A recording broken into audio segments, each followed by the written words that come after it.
Tonight's forecast, a freeze is coming. Welcome in to the Bro Force Squad podcast. We're just a bunch of bros drinking beer and talking movies. This is episode 119. I am your host, the Mayor Jeff Hornacek. Thank you guys so much for checking us out. Before we get started with the movie conversation, let's go around and meet the fellow bros with me tonight. First, we start with our legal counsel, Ronnie Cycli. Now, Ronnie, legally speaking, since sports options are very limited right now, if I were to bet on a Bundesliga soccer match and lose, can I just get my money back? Because that's not really fair, considering I don't really know what's happening and I just want to gamble. It's not even real gambling because Bundesliga, it's Germany, so you're betting with German money, which if you've ever seen the European Union, it's monopoly money, it's fake. It's a so joke. Dude, have fun, throw everything at it. Like, who cares? That's a great excuse. I'll be like, this wasn't a real bet, right? It was Germany. The money is like different colors. What is wrong with you people? This is our currency. I'm like, well, it's fucking game money, so figure that out. All right, next we go to our enforcer in the paint, Matt Geiger. Matt, gotta ask, better place to get in a fight, your son's Little League game or a homeowners association meeting, and why? Just depends how you want to leave your mark or legacy, if you will. Little League game, you get in a fight, you get kicked out for that game. If it's double hitter, you can come back if you behave, they always say. But an HOA meeting, if you get kicked out, you're basically just not asked back again. So your legend will live on forever. Like, it was like, you remember Geiger? Like, he got so pissed, they just won't even allow him back in the room at all. So I'd say an HOA. And then you show up and, like, boycott out front of the HOA meeting. You just got to stand outside the doors like, what? I'm not in. You can't kick me out. I wasn't kicked out. I was asked to leave. I think that's the same thing, technically. Banner has said that he's actually kind of on thin ice with his HOA. So who knows? I think everyone has gone to an HOA meeting and complained about something, let's be honest. Especially during these oppressed times when they take everything away from you, yet you still pay the same dollar amount. Doesn't seem quite fair, but hey. You know, Banner probably went to a meeting. He's always abided by the rules. They said something wasn't allowed, so he went home and immediately started doing it. Yeah. Well, when they sell you the place, they're like, look at the pool, look at this, look at the gym. And you're like, and you get all of this for only, $1,000 a year. But then once coronavirus comes around, they shut all that down. And it's like, hey, all that stuff you pitched me, like, do I get a price? No, sorry, sir. We can't do that. I'm like, okay, well, what am I paying for then?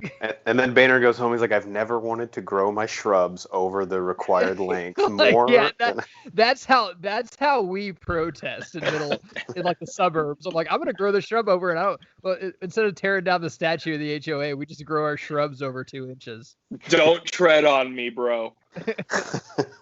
All right. Well, if you have not listened to our show before, even if you have, we start every episode off with the most important thing in any bro's life, and that is Chest Day. And our Chest Day this week is actually in honor of filmmaker Joel Schumacher, who sadly passed away this past week as we're recording this at the age of 80 from complications of cancer. So, of course, he's known for the two Batman films, Batman Forever and Batman and Robin. But I was actually looking up his filmography. He also did Phone Booth, The Lost Boys, Phantom of the Opera, St. Elmo's Fire, A Time to Kill, which I know is one of Geiger's favorite movies, among others. So we thought this would be a good time. Client, he did 2 John Grisham movies, actually. The Client was another one. Tommy Lee Jones is really good. Oh, yeah. So he's worked with Tommy Lee Jones a few times. Yeah. And considering this podcast actually started, or very early on in the beginning, I think our first or second movie commentary ever was Batman and Robin. Go back and listen to that. I think it was our first one. D2 is our second one. And, Civil War was in there somewhere, if I remember. Yeah, right. That's true, too. I was pretty drunk for all of it. Who and could really know? Even though they're not great films, his Batman movies, I think, kind of defined our childhood. Bite your tongue. We'll always hold a special place in our hearts, so we thought tonight would be the perfect time to revisit Batman Forever and Batman and Robin, specifically the Schumacher Batmans, and make our top 5 lists of what we love/remember from those movies as a way to say thank you to Joel Schumacher for giving us those films. And then, of course, like, we had to have the toys. That was kind of the point of the movie. So right. These are our top 5 lists, starting with number 5 of things that we love from Batman Forever and or Batman and Robin. Cycli, why don't we start with you first? What is your Can I just really interject about Joel Schumacher is the fact that when I was a kid, after seeing those 2 movies, and then you just reading off that list of different movies he's been, I am actually really impressed with how many different styles that he. I mean, I never realized he did, A Time to Kill. And then you look at Batman and Robin. You're just like, how the same director did those two movies. That's unreal to me. So he did 23 too with Jim Carrey, which is a very interesting I had no movie. idea. Yeah, it's weird that they work together again. That's so interesting to me. Yeah. So, Jeff, did you say you want me to just do my whole list or just one at a time? Well, let's do number 5, all of us. Let's just all do 5, then I'll do 4. Yeah, I like that. Build the suspense. Yep. Yeah, so, I mean, I think I'm not going to be the only one to mention this, but this is Alfred to me. And obviously it's all 4 movies. But was really the first Batman I remember seeing as a kid. I do remember Batman, but I remember being really dark and scared by Danny DeVito. But the Alfred, to me, even as we've gotten in other Alfreds, he's just and I love those movies because of that Alfred, and so he's definitely made my top 5 because I still consider him Alfred over Michael Caine. I know. Oh, sorry. Wow. I won't elaborate on Alfred because something involving him might pop up later in my list. That's a great one though. Geiger, what's your number 5 thing you love or remember? All right, I'm not gonna take all 5 of these and just shit on this guy. Especially, I mean, the dirt hasn't even settled yet. So I'm going to just shit on him for 4. If that's okay, my number 5, I'm going to praise him on something. This is what it is. He brought Robin in. And he's the only filmmaker so far to bring Robin in. I don't count Gordon Levitt. And actually, Chris O'Donnell, I liked him. In Batman Forever, he was good. The story they did was pretty close to the comics, and I'm kind of swaying around the thing. I don't really care if it's close to the comics as long as it makes sense. This is a good story. It was with the Flying Graysons. His family died. He basically had a vendetta against Two-Face, the same way Batman had a vendetta against the Joker. So Batman was kind of a father figure to him, telling him, hey, like, you can't let fear and anger and revenge fucking guide you. And honestly, his suit and everything looked badass. I remember when that movie came out, I was like, when's he going to be Robin? When's he going to be Robin? Then he finally turns into Robin. And I like the scenes at the end and how he fought Two-Face and how he found the Batcave and the fucking scene with him and Coolio and shit. Like, it was fucking awesome. I even liked him as Robin in Batman and Robin. Just the theme kind of, and just the way the story was just kind of more stupid. I mean, but yeah. That Chris movie had no O'Donnell chance. is fine in my book. I thought he was a great Robin. Mm-hmm. I agree. I'm surprised he didn't have actually my number 4. Oh, really? Perfect. Yeah. Go ahead. Well, real quick, my number 5 is Alfred and Barbara, his granddaughters, alma mater being Oxbridge Academy, and them wearing Oxbridge Academy gear, which of course is a combination of the two most reputable British institutes of higher education in Cambridge and Oxford. And after this, I do kind of want to go online and see if I can buy an Oxbridge Academy shirt just to work out in. Sure. If you do buy 3. I think we made a joke on the commentary, like, Alfred was on that clutch 1944 Oxbridge rowing team that just kicked ass. Let's be honest, he was probably on the 1940s football team too, because they didn't allow blacks on the campus. So he's like, yeah, I was a wide receiver / defensive back punt returner. It was a different time, Master Wayne.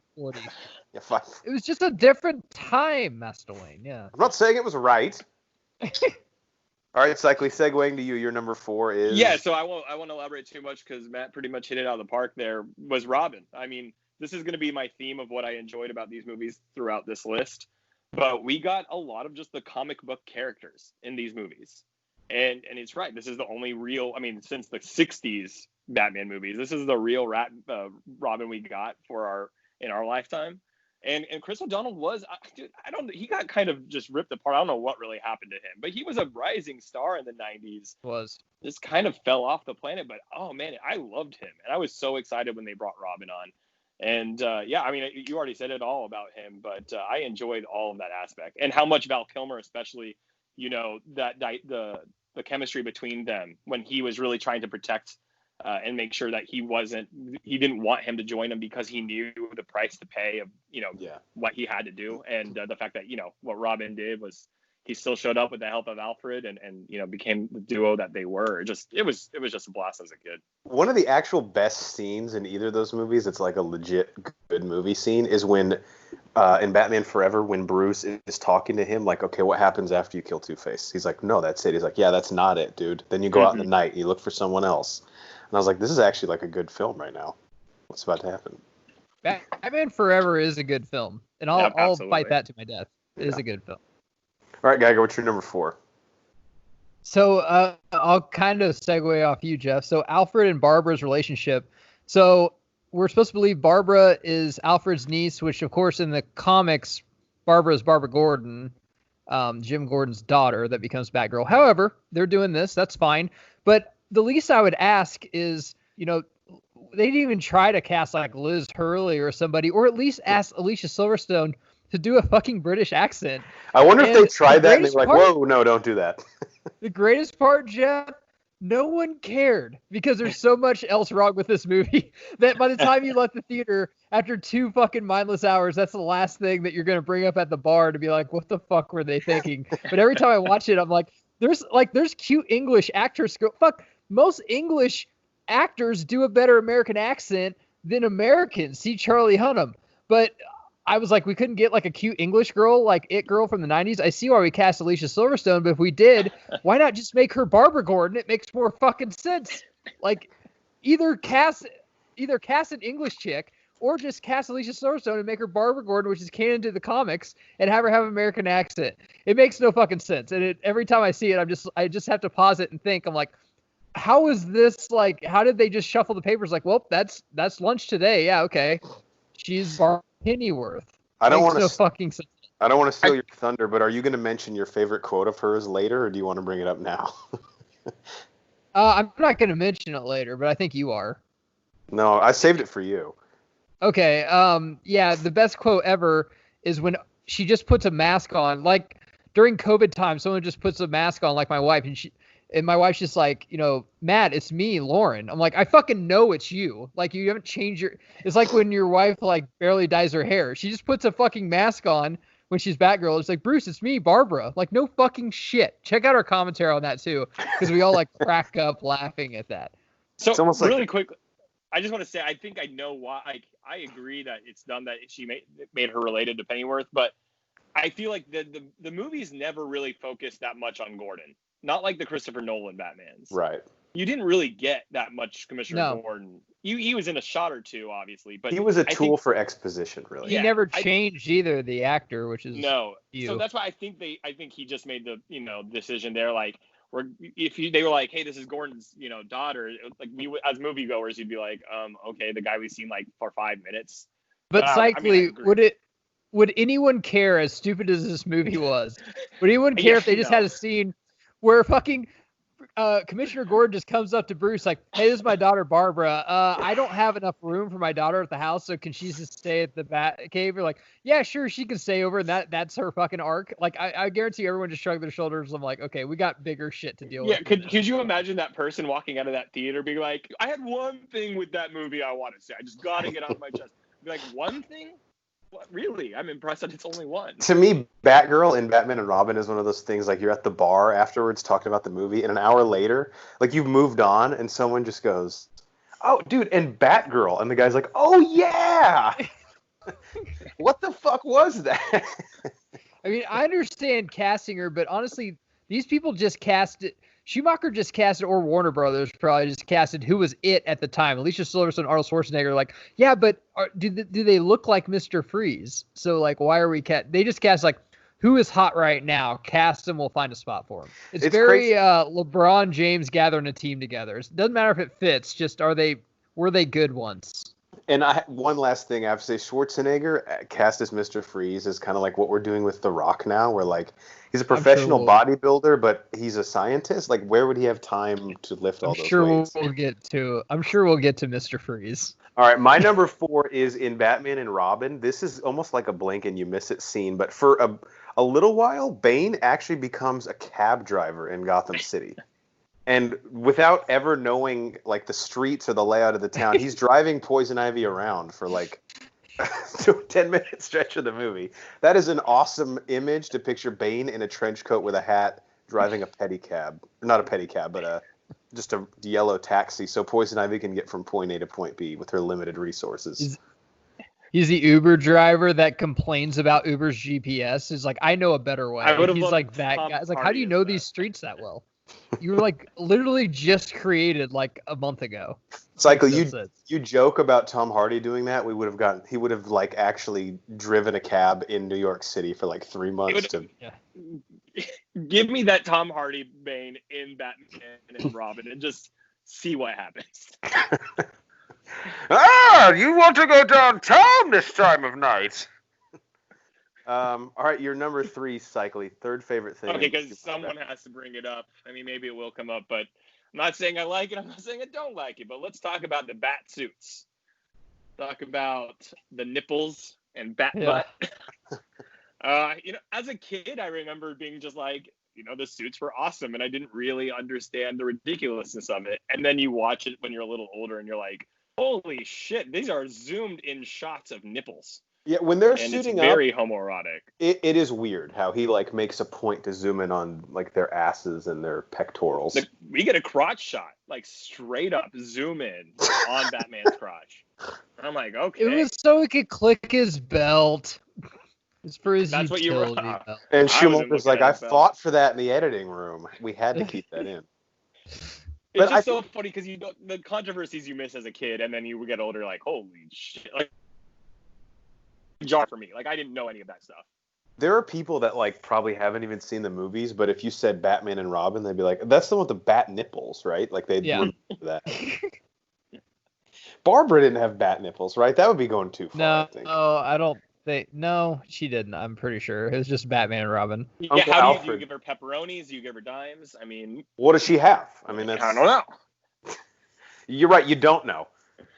Great one, Cycle. I mean, it had to be brought up, and it's not on my list. So, all right, Geiger, what's your number 3? Ice puns. Like, I watched a YouTube video. Just type in Arnold or Mr. Freeze ice puns, and it's 4.5 minutes. Jesus 4.5 minutes, Jeff, of every ice pun he had in the movie. I bet his dialogue in the movie is only like 10 or 15 minutes. And it's just, Mr. Freeze is honestly a really cool character, and they should do him again, hopefully right someday. But this was just, I never understood why we needed so many ice puns. It's almost like, okay, so let's just make a bunch of jokes about ice. I'm like, have you actually like studied the character? You want to do anything with that? And it was stupid at first, and then it got to almost like Star Wars prequel level where you just kind of kick back like, okay, let's enjoy this then, since they're not gonna stop. One thing I love, you either bitch about it or enjoy it. Cycle, I think you and I talked about this at length one time. I actually think at our high school reunion we talked about this. But he makes a huge presumption and just assumes that the Ice Age actually killed the dinosaurs. So you can't. That's not where you base it. As a scientist, that's just wrong. At that point, do his due diligence. We should have stopped the fight and be like, "Do you have empirical evidence to back this up?" Because I'm worried your henchmen are going to have this false narrative about what killed the dinosaurs. What if he was like, look, hey, sidebar. I know it was an asteroid, but hey, man, for this is my thing. Let me just have this. He's like, guys, I have just right now. Credibility with my team's kind of fucking hinging on this, all right? So if you could just go along with it for tonight, then I totally agree. We can talk at coffee in the morning. Well, it's like you have a trivia question. Just one time. If you have a trivia question, when was Icy Hot created? You're like, well, I know it wasn't before 1998 because it would have been an ice pun. So 2003. Like, I'm thinking of all these ice puns that could have done. Like, it's literally embarrassing whenever you see. Go to the video. It's fucking great. How didn't the icy drink fork over somebody for a sponsorship here? Like, come on, dude. I'm surprised Freeze didn't like go up to a chick and just freeze her drink. I don't think he did that in this movie, which is weird. Yeah, what a missed bartender, my drink is a little warm. And then he just comes up next to her at the bar. Nice to meet you. A little ice makes everything nice. And that's like, he just. Oh my God, that's funny. You're funny. I would love, especially with everyone doing fucking their own movie, like Zack Snyder. I would love to see what ice puns were left on the cutting room floor. Oh my God. They should put that on HBO Max as well. I'd watch that. I could see Joel Schumacher, like, if he didn't think of it, even no matter how good it was, he's like, well, it's not going in because I didn't think of it. So Yeah. Do you ever think there was a moment in the writing room like, we need more puns, damn it? Really, Chris? Because I think that's all we have. We don't even have a story right now. You know, there's a guy that his main, I think we talked about this in commentary, his main job is just to write ice puns. Yeah. And now he's probably like a huge director in Hollywood somewhere. I think that's how I got my start. Either that or he's like a second grade teacher and he's like, funny story, I used to be somebody. It's like ice to meet you. I wrote that when I was on peyote. I wouldn't have even remembered it if I didn't fucking write it on my wall. Freezing hell, Batman. It's ironic because hell is hot. Yeah. You guys don't get it. It's thinking man's game. All right, my number 3, My Sexual Awakening. Dr. Chase Meridian in Batman Forever, played by Nicole Kidman, showing up to every crime scene in black lace lingerie. First off, it's good to have a therapist just show up to a murder crime scene and be called by the cops. Second off, I'm not kidding. That was like the first time that I realized I could get erections, was Batman Forever. And Kiss from a Rose by Seal, overlaid with Nicole Kidman on a rooftop in her bra and panties. Okay. So thank you, Joel Schumacher. And I peaked then, so... Nicole Kidman, all-time hottie. When we were looking up absolutely on our commentary the other people cast for that role, I remember a guy being like, no, it doesn't matter what name you say because this is perfect. She's perfect. So I didn't know. I mean, as a kid, because, she was like one of my first boners, too. And I had no idea she was an American. The first time I heard her accent, I was like, wait a second. Yeah, that shit used to confuse me so much as a kid. But they don't talk like that in the movie. I love how, do we just call her a cape chaser instead of a jersey chaser, I guess? But see, then she decides that she actually isn't into Batman, so it's almost like she likes to after she fucks him, basically, but... You weren't there. Oh, well... I don't know what happened. I've seen the video. They had a great conversation. You can edit anything nowadays. Yeah, that's all right. All right, Cycly, your number 2 favorite thing in the Schumacher Batmans. I think I'm going to go with the villains in terms of, I said this earlier, we got more comic book characters in these movies than we got, especially in the Nolan trilogy. We got kind of more character driven focus. He threw everything that the comics had at us. And I just enjoyed when we got the dual villains, as bad as Batman and Robin was, but we got cool. Poison Ivy, we got Bane, we got Mr. Freeze in one movie. And we got, the Riddler and some version of Two-Face, I guess, whatever you want to call it. We'll get to him. Jones in Batman Forever. Yeah, and I just love that as a kid because that's what when reading Batman comics, that's what I enjoyed. And I think we've talked about this at length, is Jim Carrey as the Riddler. I thought he was actually phenomenal. And in an honest way, if he had been given the chance in Christopher Nolan's universe to play a kind of dark themed Riddler, I think Jim Carrey would fucking knock it out of the park and be up there with one of the greatest villains. I commend what they did with him. It's interesting to hear that they ended up doing the number 23 together, Carrey and Schumacher, because I wonder if they were like, hey, this is like what we could have done if we were serious about it. In a lot of ways. Yeah, and let's not forget I remember you and I talked about that after Dark Knight. Burton in Batman 3 wanted to do a serious Riddler he already casted Robin Williams. And honestly, Robin Williams or Jim Carrey both are fantastic actors that can be dark whenever it is called upon. Did Williams, once Schumacher came on, see the script and he was like, yeah, this is not. No, Schumacher, Warner Brothers kicked Robin Williams out because they're like, Jim Carrey's red hot. We got to bring him in as the Riddler.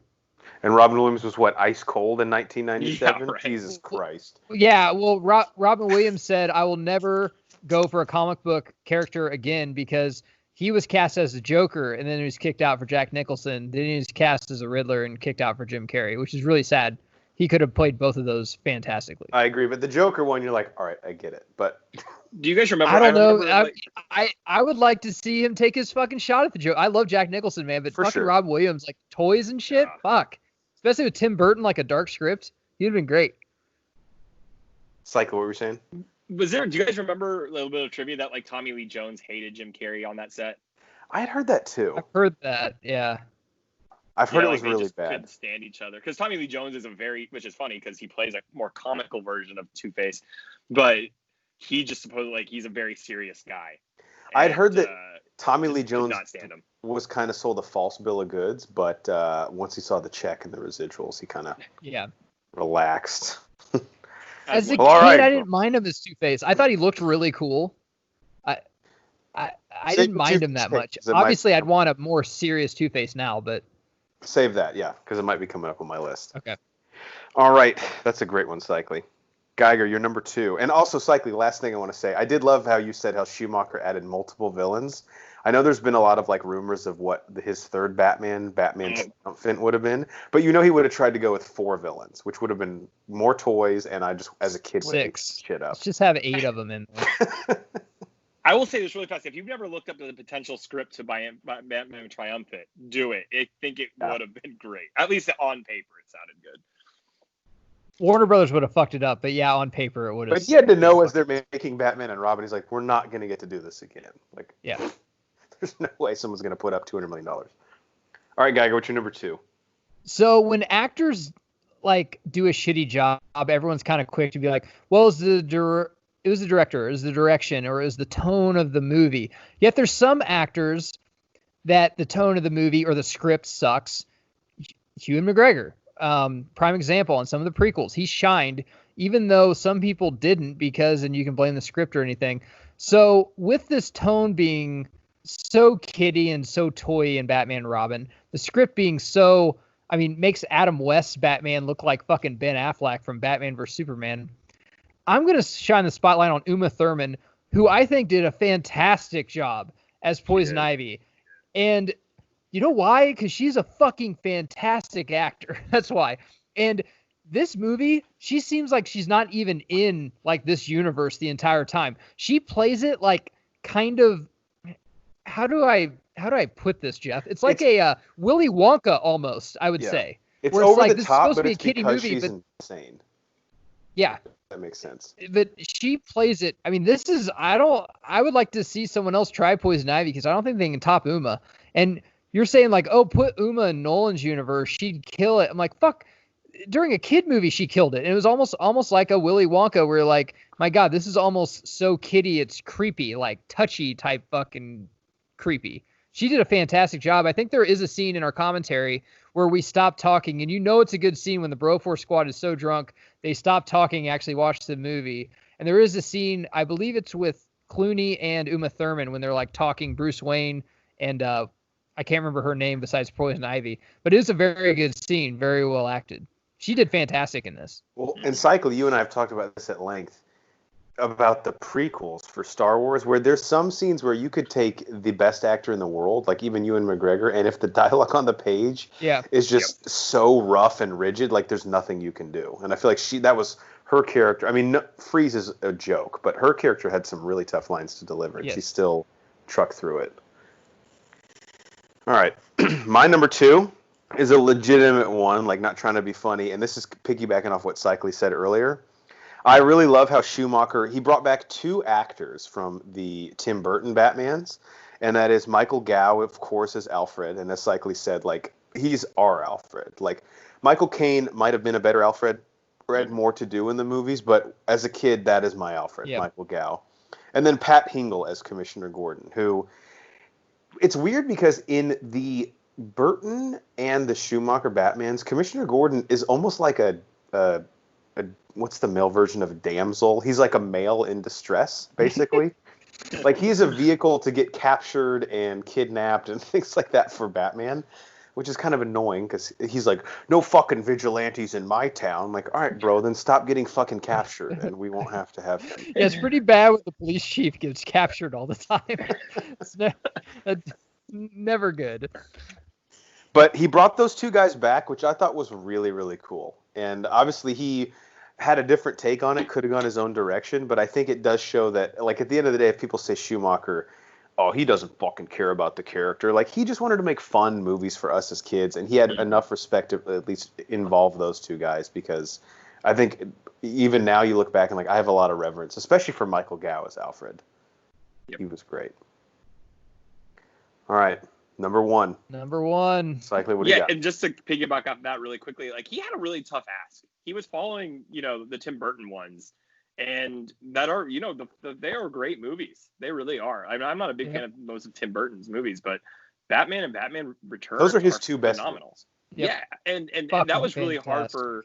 I think he genuinely was trying to make it kind of his own, and you know, we could debate all day about how that ended up, but it wasn't going to be easy to replace what Tim Burton did and Michael Keaton did. I love how they just strived on too. It's like, yep, this is the same universe, this is the same Bruce Wayne, just different actors deal with it. They did not give a fuck. Don't question it. Yep, no, not at all. So, well, go ahead. So I was just saying, Batman Returns went so dark that they like really overcorrected, obviously. Yeah. Oh my gosh, they just took a hard right.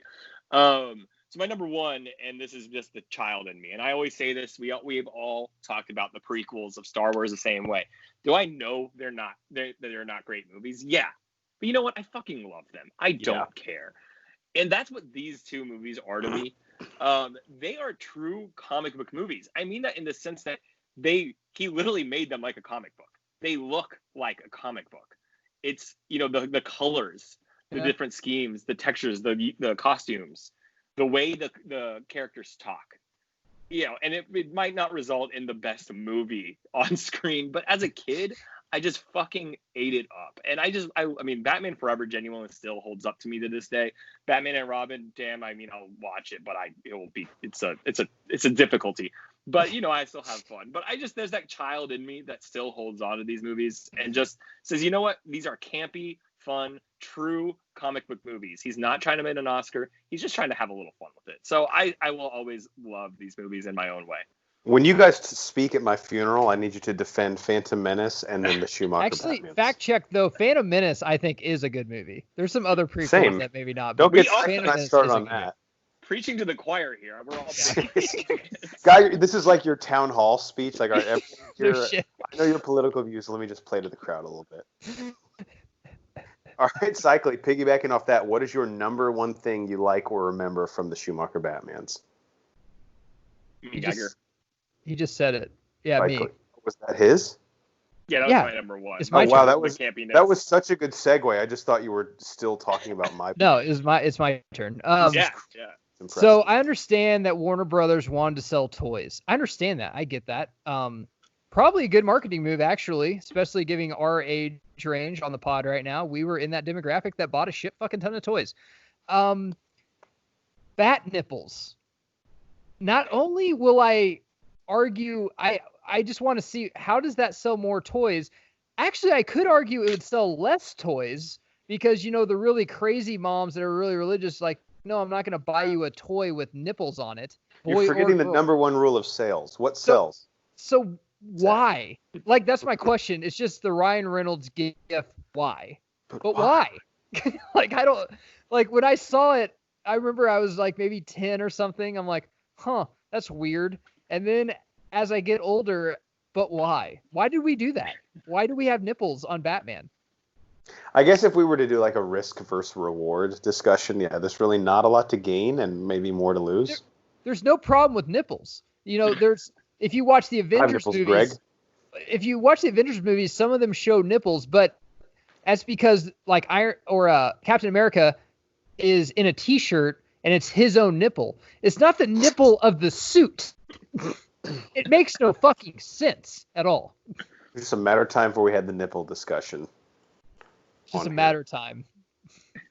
You brought up toys. Anyone? I still have my Batman mug from McDonald's.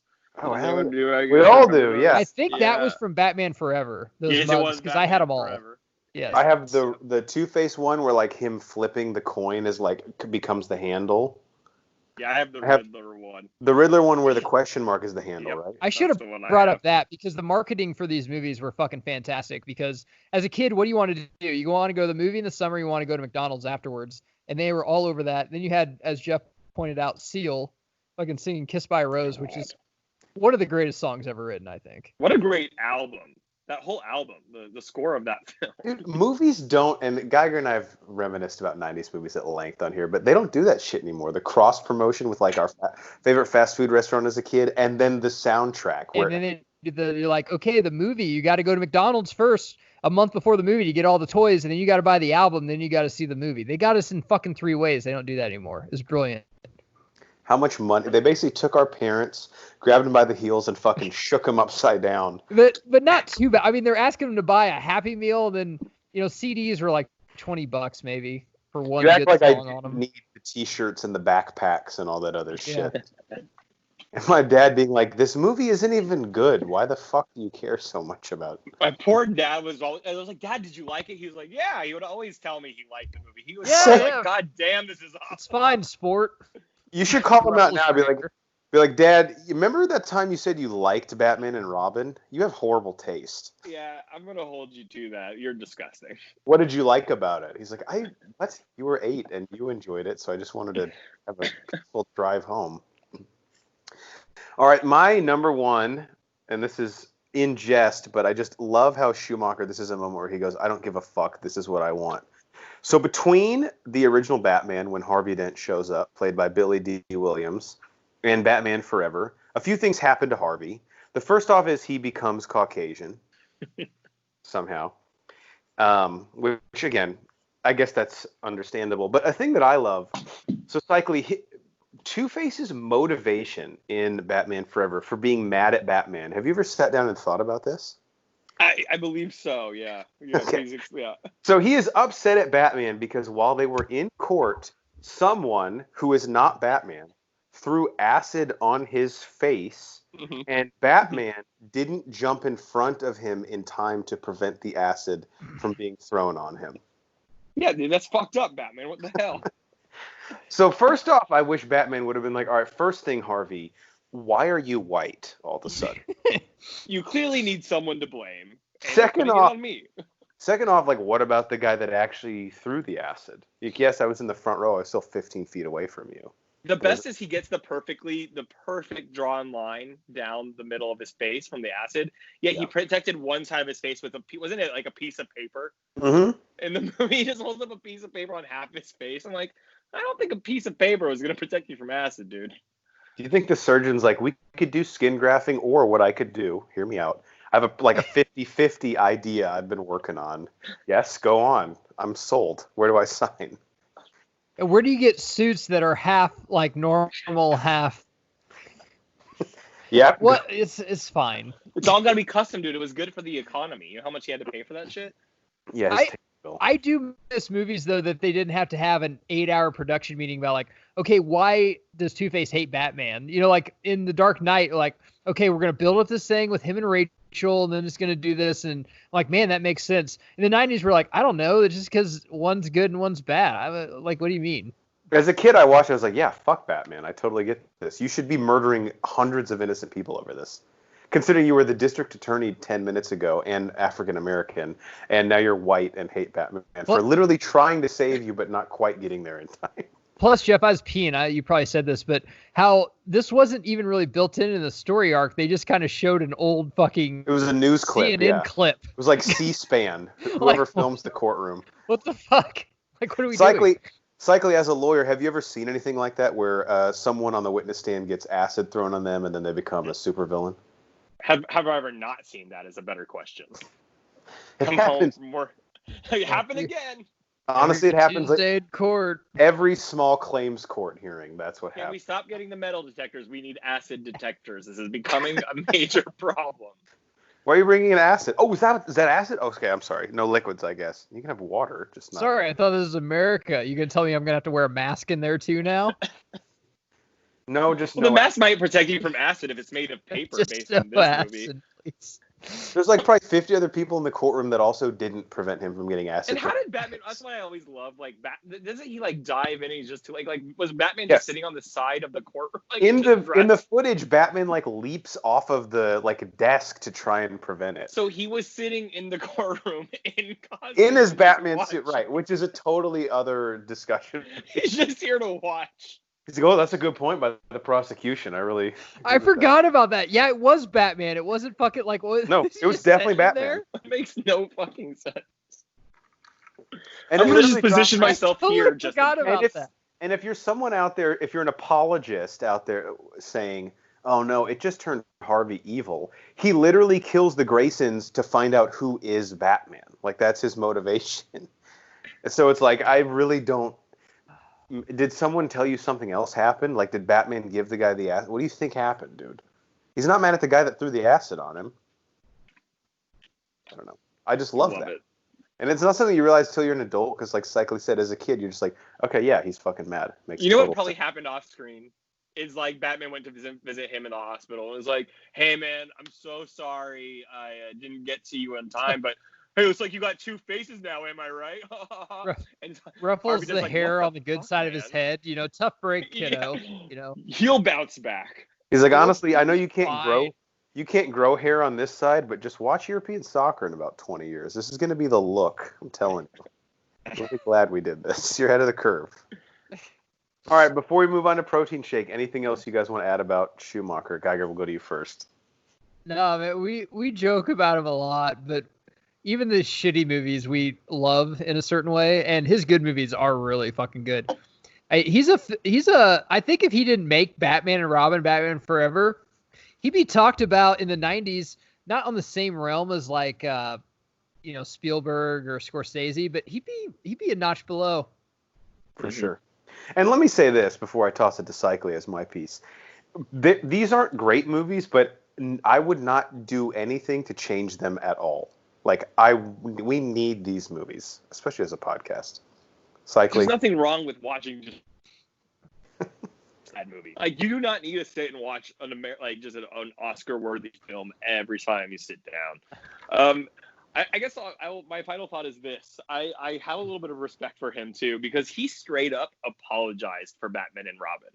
How many movies have we seen as fans that we have been just so let down or disappointed? Star Wars. And just, Ryan Johnson, I'm sorry. I have a terrible cough. No, but you're saying it over the sneeze, though. No, it's cough. And he like straight up like, you know what? I just tried to make a movie that was entertaining. I'm sorry if I disappointed you. And I was like, you know what? His honesty made me just feel like, you know what, man? I'm going to take it what it is and enjoy it. I appreciate the effort. Like, you don't get apologies out of these people after they He apologized before it came out, I think. Yeah, which was probably, Warner Brothers was probably like, dude, what the fuck? Like, before it even came out, he's just like, listen, sorry. Dude, that would imagine being... That's actually a great marketing strategy. Like, let's say the director of, I don't know, what's coming out soon? Ad Astra, which came out last year. Let's say the director was like, dude, I am so sorry for this movie. I have to go see it now. It's like when you haven't had sex in like 3 months, you apologize to the girl, like, listen, sorry, this is going to suck, and I'm going to come really quick. Just letting you know before you even get undressed. Except both involve nipples, too, is what the crazy thing is. Everything involves nipples, if you really think about it. All right, speaking of nipples, great segue. Rest in peace, Joel Schumacher. Thank you for all you gave us. Moving on to the second part of our show, our protein shake, where we go around and talk about what's in our cup, also known as what have we watched lately. Now, I know all of us through the text thread watched a certain movie that I think we should all talk about at the end. Matt, you and I have Labor of Love. Cycly, how many things have you seen this past week? I mean, yeah, I can make it whatever you want me to be, man. I've been doing nothing but watching TV. So, all right, why don't you go first? I have like 3 things I'll talk about outside of the stuff. And I can skip this one. Have you guys talked about Space Force already, I assume? No, actually, Matt. I was going to talk about that too. All right. Well, you want to Let's talk about it together. Bring it up. All right. Let's talk about it now. So I watched Space Force. All of it? Steve Carell. Yeah, all of it. Probably in like 2 sittings. It is a pretty quick watch if you want to make it through it. It's Steve Carell obviously wrote it, I believe, for the most part, and produced it. The problem was Netflix, to me, billed this for the last year as The Office, but with Space Force. And that was a mistake because it just like raised extreme expectations. I think people were literally just thinking, oh, it's a Office type setting and he's the boss again. And there's going to be just, it's going to be pure comedy. And I'm not saying it wasn't good. It was. I enjoyed it. It does take a few episodes, in my opinion, to get a little into. With this quarantine, just no one else has anything to do, watch it. But it definitely does not meet the expectations for me. It's not as funny. It does take, it definitely has its moments. But, I was a little, at the end of the day, just slightly disappointed. So, yeah, Matt, and then we can talk about it. What did you think? Okay, so I only watched 1 episode, so you can talk more about it for me. I hated it, and this is why. 2 things. 1, what you just brought up. Everyone was comparing it to The Office. Two big problems with that. People give Steve Carell way too much credit in this country. Ricky Gervais created The Office, not Steve Carell. Steve Carell was a puppet, and he played his role very well, but that's all of Ricky Gervais's fucking mind. All of that fucking shit. Now, I will agree that the American Office, I believe, is better than the European Office, but just because Steve Carell created this and he was an actor on The Office doesn't mean that this is The Office in space. Second thing, and I think this is true with anything. I'm going to get political here for a second, Jeff, excuse me. But making fun of Trump, I love making fun of presidents. Huge fan of Saturday Night Live. Love Saturday Night Live. I don't really watch as much anymore, but when they made fun of Bush, Clinton, Bush, I stopped kind of watching it when Obama was in. The reason you almost can't make fun of Trump is because Trump is already a fucking cartoon character. He's hard to make fun of. It'd be like making fun of Brennan off Step Brothers. Like, how are you going to make fun of him? He's already making fun of himself. So when you start making fun of, like, Space Force, which is, you know, depending on which side, like, I think it's just some weird thing Trump said. It's something that maybe in the future could be beneficial if we actually kind of go into outer space. It's a stupid thing, but you're basically forcing your whole TV show around something that Trump said or tweeted, and you're trying to make fun of him for it. I'm like, but you can't make fun of somebody that's already a character. Like, George Bush took himself seriously, but he did say a lot of stupid shit. Clinton took himself very seriously, but he, you know, fucked everyone in office.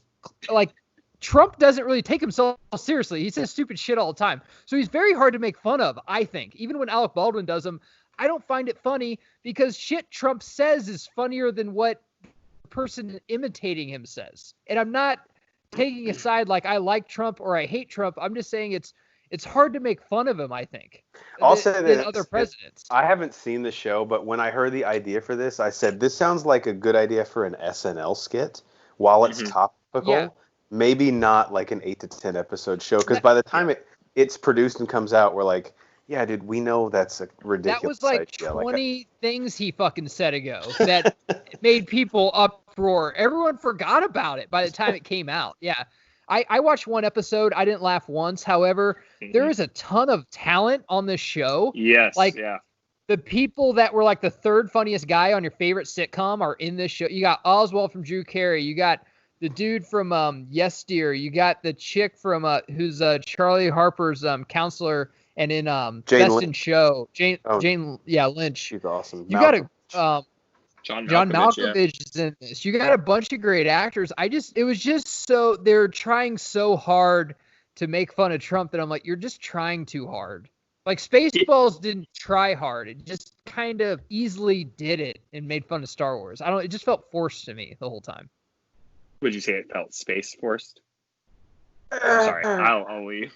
Hunt. God, I to meet you. So what I would say, I always hate when people say this is, you know, it picks up about the third or fourth episode.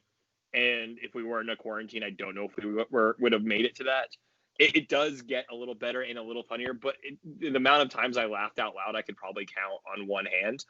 And so exactly, you make such a good point. Like, I don't really know if they knew where they were going with this. You know, it does have a story and a plot that develops throughout the series, but you know, overall, you make a good point. Like, what we didn't know, Steve Carell, you know, he wasn't the writer of The Office. He's a great actor. I love Steve Carell. Yep. I will say, we're in a time right now where it's easy to watch a bunch of stuff because there's nothing else to do. It's fine. It's fine to watch and burn some time. It does, like I said, does move away a little bit from the obvious jokes they're making about our current government into its own story. But it's not going to win any awards, that's for sure. And other than it being Steve Carell, I don't know how long Netflix keeps it going. Well, thanks for tagging me in on that one. You can keep going. I crossed one off my list. What else do you have, Cycly? All right. So I rewatched all of Seinfeld. Oh, holy shit! That took a little bit longer than. What's that on? Like, what did you watch it on? I think Banner was on this pod.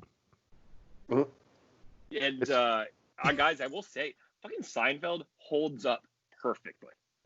It is just as funny as it was billed in the 90s. I know that it's not everyone's humor, very just like dry, sarcastic the original asshole like type humor, what developed now into like what we see in It's Always Sunny and a few other shows. But my God, I swear, I even if there was episodes I'd seen a ton of times before, Yeah. my God, Seinfeld is still one of the greatest comedies ever made. Up till season 9, there are still classics, absolute classics in season 9, and it was crazy for it to go at. People were saying it was still peaking.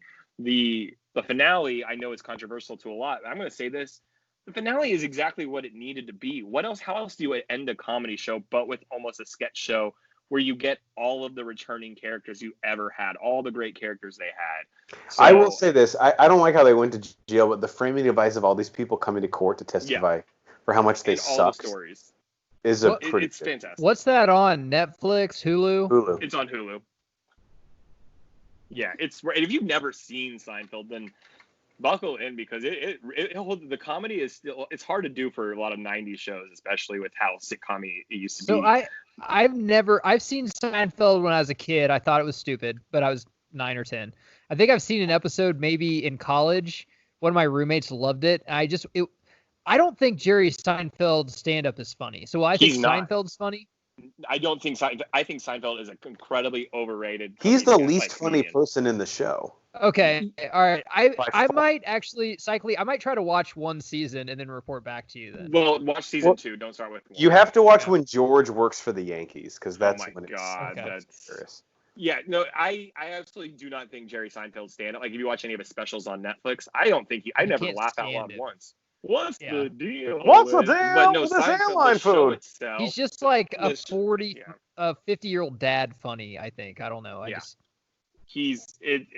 Don't worry. If that's what's holding you back. But what I will say is season 1, they had no idea what they were doing. There's only 5 episodes in season 1. There was big rumors they were going to be canceled. And season 2, they have a completely different style. So honestly, you could just start season 2. Canceled, Larry. There's no one show on television, Larry. That's such a weird moment. Like, dude, the guy's obviously senile. Cut him some slack. Yeah, no shit. He's like 89. just left his dialysis appointment. Like, come on. This thing's still hooked up to his dick. Cycling, what else? Well, so that led me into another rewatch of an old show and classic. As Jeff, Fresh Prince is on HBO Max. So for now, with their acting. For now.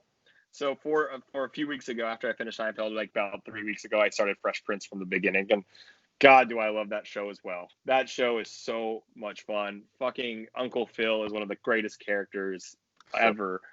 Carlton, everyone. It's so much fun to watch. So same thing why I decided to watch Seinfeld, just trying to kill time.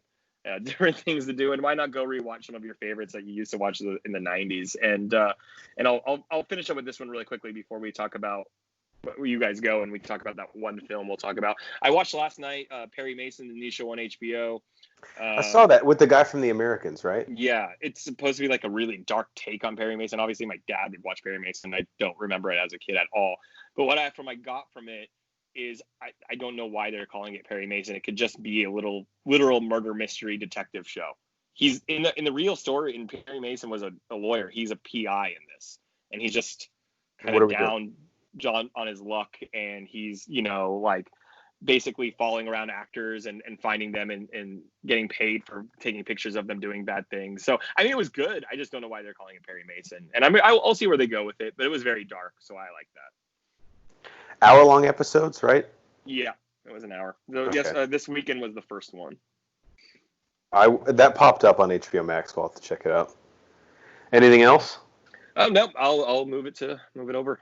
Awesome, Matt. What do you got? So mine's kind of the same as Cycly, and I think I'm watching some stuff that reminds me of my youth because if I could raise my hand and be escorted out of 2020, I would.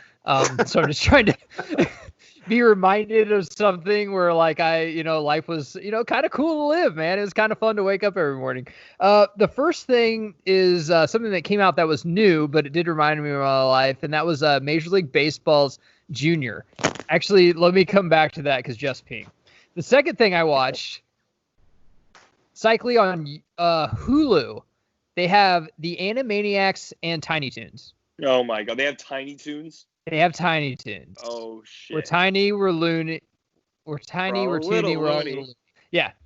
And I watched 2 episodes of the Animaniacs, 2 episodes of Tiny Toons, and let me just say, when we were kids, there were 2 types of kids in the daycare. There were the kids that watched Mickey Mouse, which were kind of the sissies, and then the badass kids that watched Looney Tunes and Tiny Toons, because we didn't get fucked with. And this actually, they has a lot of adult humor, especially in Animaniacs. Like the first episode, they had this hot nurse, and 2 of the Animaniacs, the jaws fell to the floor, and the sister had to like pick up their tongues and like walk them down the fucking stairs. These are really great shows, and I want to get HBO Max because they actually have Looney Tunes on there. Like, yep. I would love to just smoke a bowl, drink some beer, order a pizza, and watch Looney Tunes. That sounds like an awesome night. It's funny that you bring that up, because when HBO Go or whatever converted to HBO Max, I saw that they had Looney Tunes, and I was thinking they would have Tiny Toons. I got so excited to watch Tiny Toons, but they didn't. And now I know that it's on Hulu, I will absolutely be joining you and watching that. Yes. But so HBO Go doesn't have or Looney Tunes, because I looked it up. So no, HBO Max does, which actually no. Yeah, that's what I'm saying. They had Looney Tunes, but not Tiny. Yeah. Tunes. Yeah. But I want to watch the Looney Tunes, because like Roadrunner, Wile E. Coyote, I love Yosemite Sam. Like I want to watch those. So I'm actually just might pay for HBO Max, especially I want to watch the Snyder Cut anyway. And I would love to watch some fucking Looney Tunes. The second thing, since Jeff's back from getting a beer, MLB Network, apparently they got the 30 for 30 fucking coronavirus is spreading, but so are these 30 for 30s, Jeff. So they made one on Ken Griffey Jr. called Junior. Junior, which is, hey man, you want to talk about Jordan all you want. Junior was just as big as Jordan for about 5 years probably, with his fucking shoes on the Wheaties box, on fucking Gatorade, you fucking name it. He was the face of baseball. On the time where I forgot, during this documentary, Barry Bonds, he was asked are you better than Ken Griffey Jr., and Barry Bonds just basically said no, which is saying something, because Barry Bonds is one of the greatest players that ever fucking injects himself in the ass. This was way before that. But so, Cycling Jeff, this is the cool. So these documentaries, when I watch them, I want to be remembered of stuff, but then I also want to hear a couple things I've never fucking heard before that makes me look at shit in a different light. Now, I always remember when the Mariners beat the Yankees to go to the ALCS. And I always remember fucking Junior hated the Yankees, but I never thought anything of it, because you either love or hate the Yankees. It's the way it goes. But when Ken Griffey Sr. got traded from the Reds to the Yankees, and Junior was maybe in middle school, he was on the bench with his dad before the game when everyone was taking BP, and a guy from the Yankees came and said, George Steinbrenner doesn't like any kids on the bench. And Senior said, this is my son. He's like, yeah, we just don't allow any kids on the bench. So he told Junior to go take a seat in the stands. And then one of his teammates, who was also black, came over. He's like, look at third base, man. Nettles' kid's taking ground balls on the field, and your kid can't sit on the bench. So a little racism there from the Yankees. Fast forward that, Junior actually said to the press, if I was only offered one contract and it was for the Yankees, I'd quit baseball. And then he fucking hits, I believe it was 5 home runs in 7 games against the Yankees, and batted like 600 and just fucking destroyed them. And played awesome defense in center field. And played awesome defense in center field. Basically just single-handedly beat the Yankees on the offensive side of the Mariners. Got into his shoes, got into just basically how baseball players used to be promoted. I mean, he had his own video game. He had his own shoe. The Nike gloves with the Junior written across like the strap that you get, the baseball bats, the Wheaties boxes, and none of baseball players have that anymore. Baseball, that's a separate pod, how bad baseball sucks right now. But Junior was the fucking man. This is a great documentary. If you don't have MLB Network, you can illegally stream it. I watched it on YouTube. The video might be down, but something else might be up. Or you can just type in Junior, JUNIOR documentary MLB Network free stream on Google. Is Ken Griffey Jr. like one of all time the best kept secrets in sports? Absolutely. What do you mean by that, I guess? So he's like, kids these days don't understand his greatness, because even in Long Gun Summer, he's like, well, the guy who couldn't quite hang with Sosa and he was barely mentioned. Yeah, I guess, because I would think kids nowadays know more about Bonds than Ken Griffey Jr. I guess that's our job as parents whenever we have kids to be like, no, this guy was the fucking shit. Like, I mean, my dad talks about like Bo Jackson and even like he talked about OJ. Like, I mean, OJ was his god when he was like for the Bills and USC. But it was after the murders. Yeah, for sure. After the murder, my dad's just like, OJ is the man. But I think the Bo Jackson comp is great because Griffey's career was cut short due to injury, similar. Griffey's career was way longer than Bo's, actually. That's true.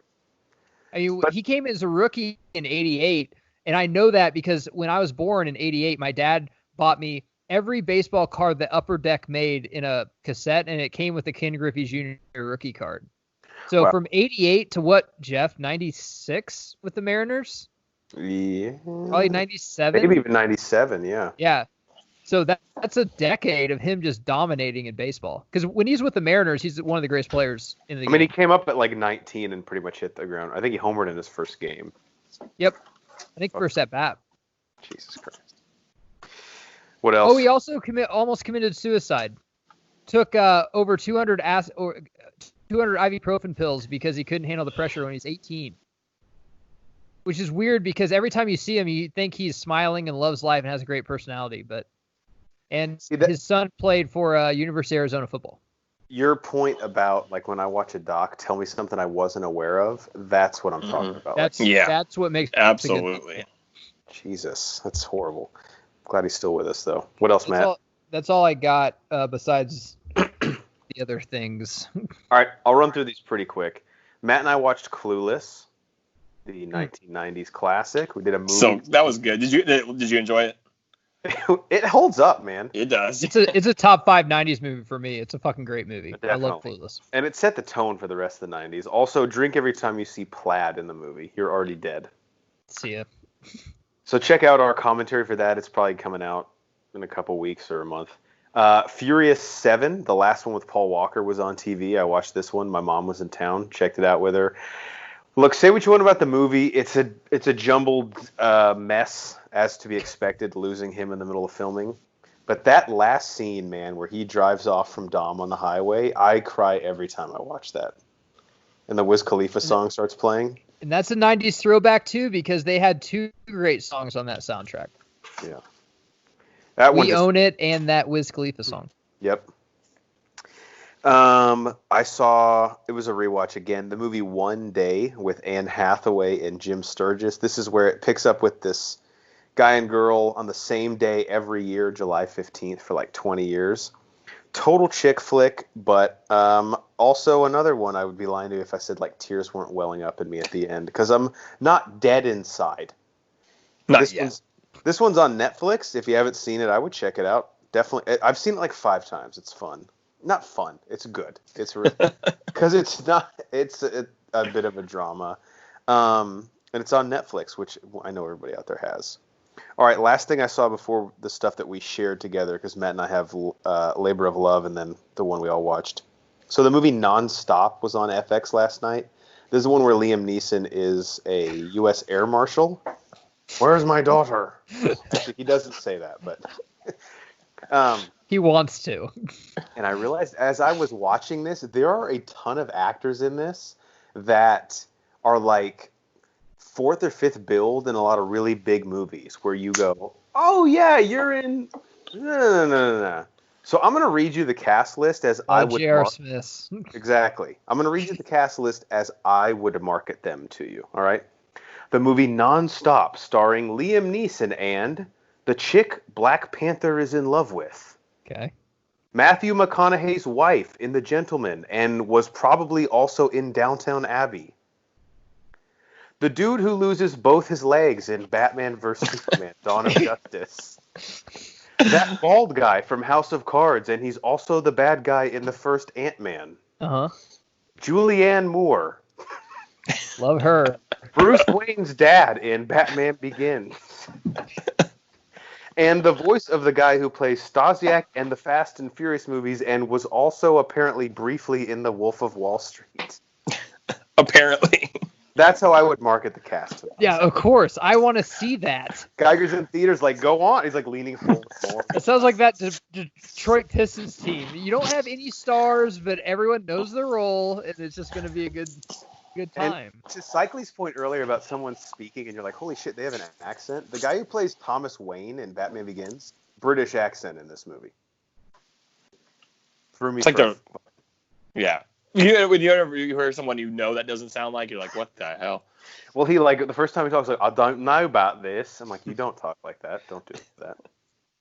All right, Matt is up, but he and I are watching this reality show called Labor of Love. Cycly, if you haven't heard, this is a show where a 41-year-old woman basically has like 15 or 20 guys audition to impregnate her. Oh, damn. I wish I had signed up. Pretty standard, really. Pretty standard. Pretty really.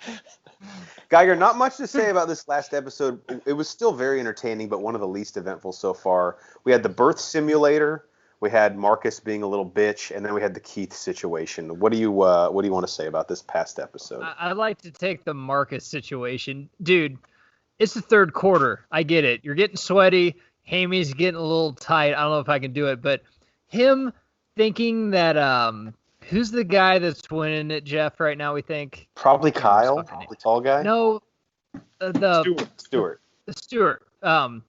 Stewart's running away with this right now. I don't think so. I think she's smarter than that. But Marcus sees that Stewart's like touching her all the time and shit.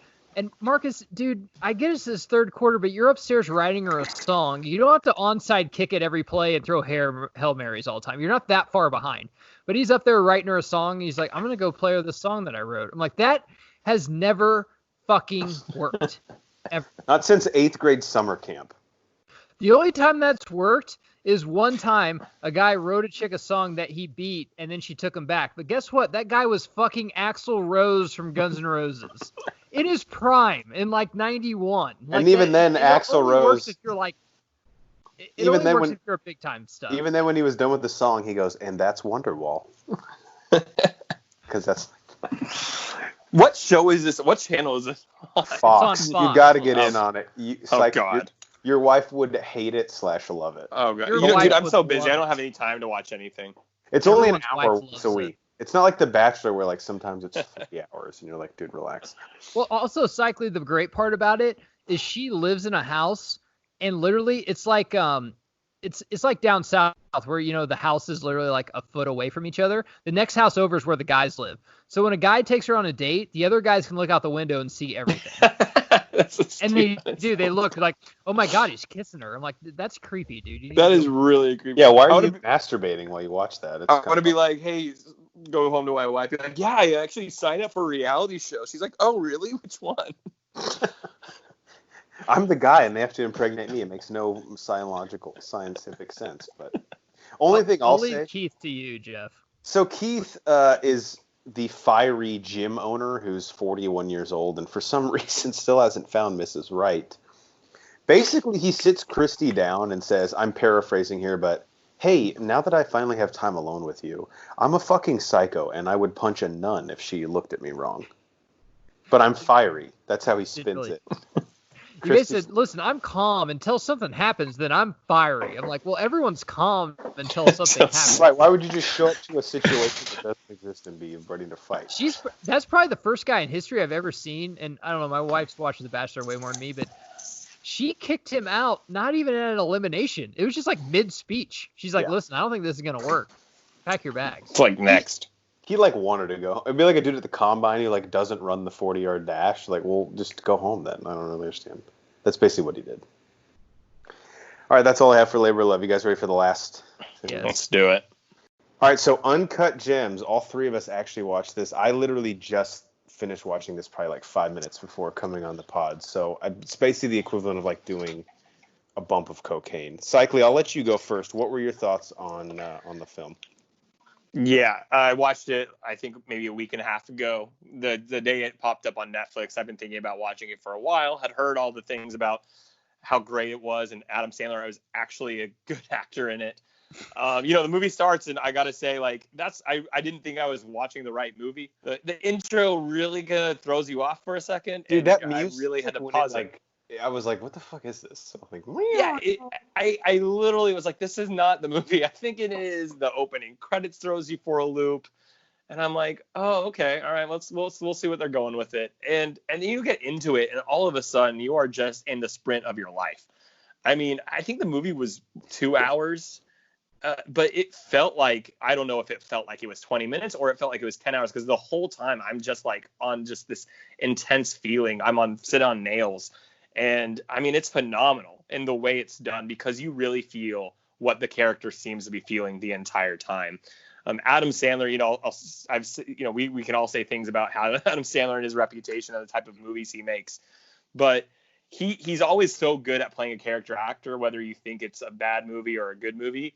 And what I liked about this is that the movie around him was the big difference, because he still is able to portray a character with all sorts of extremes. And he was for once given the chance to show it in a serious role. And he knocked it out of the park, and he deserved a nomination. I'll let Geiger go a little more into that, but he straight up deserved an Oscar nomination for this film. From the beginning to end, it was just a nonstop ride, and I loved it. I really did. I don't know if I'll be able to watch it again.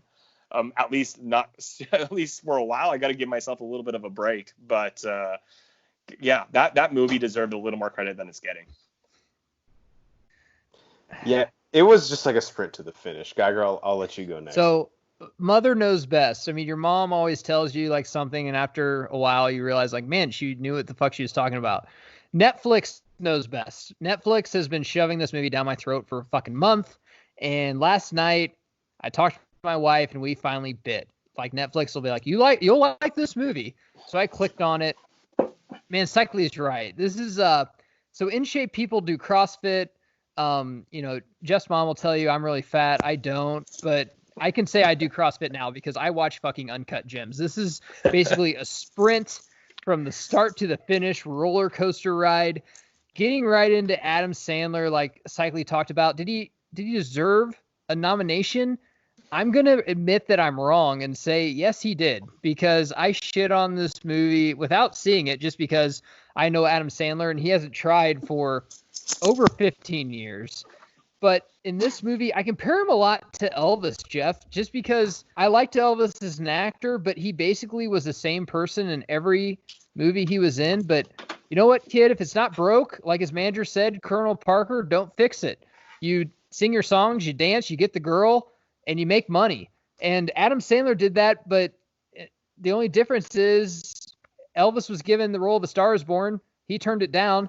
Adam Sandler was given this role. He's like, yeah, I want to challenge myself. I commend him for that. He hasn't challenged himself for a while, so I'm sorry to our fans that none of us said during Christmas with all the movies coming out, we're going to spend money on an Adam Sandler movie because the critics have told us he tried in this one. So I waited till I could stream it for free. I watched it, and yeah, I was wrong. He does deserve a Best Picture nom. And actually, he deserves the Best Actor nom, and this movie deserves the Best Picture nom. I watched Jojo Rabbit. It's a very good movie. I think this movie's better. This movie's fucking fantastic, and I will watch it probably again next week because I love sports betting. And if we're going to talk about Best Actor and how Joaquin Phoenix put himself in a position to be a psychopath, then you have to talk about how Adam Sandler put himself in the position to be a sadistic, sick, gambling addiction addict. Because I think Adam Sandler put himself in the same position that Joaquin Phoenix did as Joker. The only difference is that Joker had a name of people were so blinded by the comic book character they thought it was, and they thought he deserved a Best Picture nom. We could have a conversation on Adam Sandler did just as good as Joaquin Phoenix, I think, after watching this movie, because after seeing people that struggle with drug addiction in my real life and seeing this, a person dealing with basically a gambling addiction, he fucking hit the nail on the head, man. It's a gambling addiction.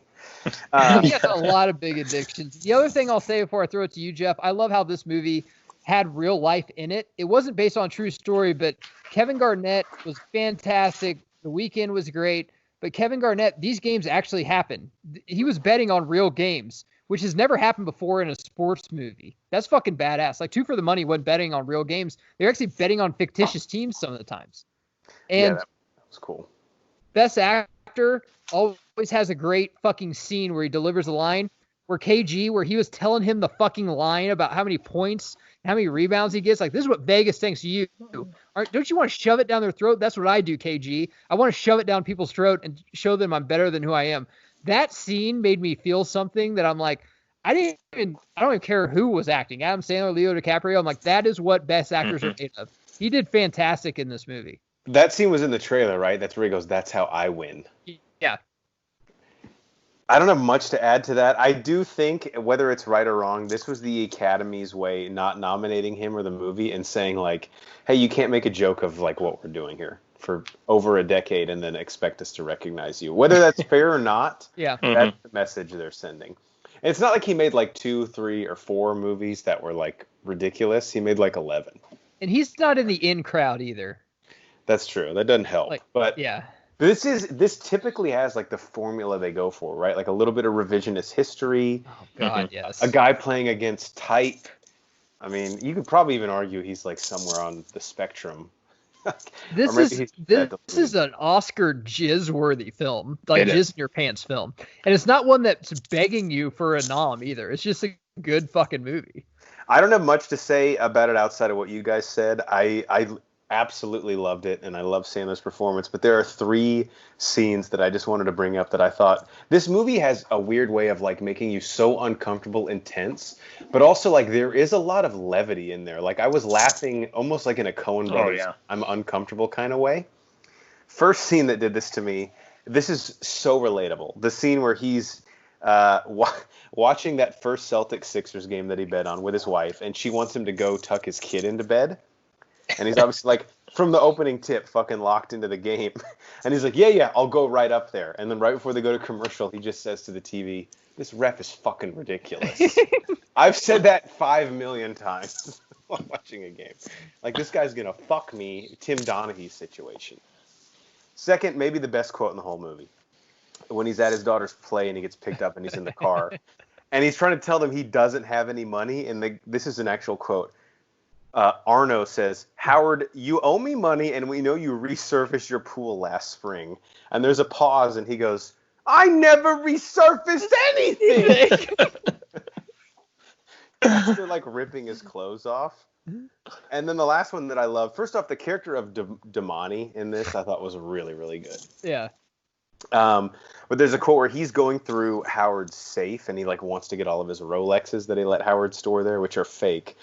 But he lost them all, and he goes, where are these, Howard? And he goes, those were fake Rolexes. He goes, yeah, but the boxes were expensive. And he goes, okay, then I owe you. It's like, I'll give you that with the boxes. I don't know. I just thought Sandler still found a way to inject humor into this thing when seemingly based on the plot and, like Cycly said, the tension in it, you're like, there's no way you can make me laugh here. And they somehow did at least 3 times. So having Hornacek and Cycly, our horror team, on the pod right now, I mean, didn't this feel like a horror movie where you're screaming at the TV? Like, whenever door wouldn't open when KG was, I'm like, just bust the fucking door open with a goddamn baseball bat.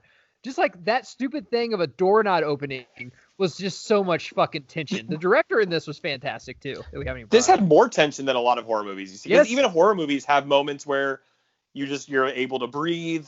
The potential victims are outside. They're talking, like whatever. It's just this, like this was nonstop. It's daytime. You don't see that. Yeah, it's daytime. Yeah, you don't get movies like this that often, where you are literally, it just starts and finishes at the same pace.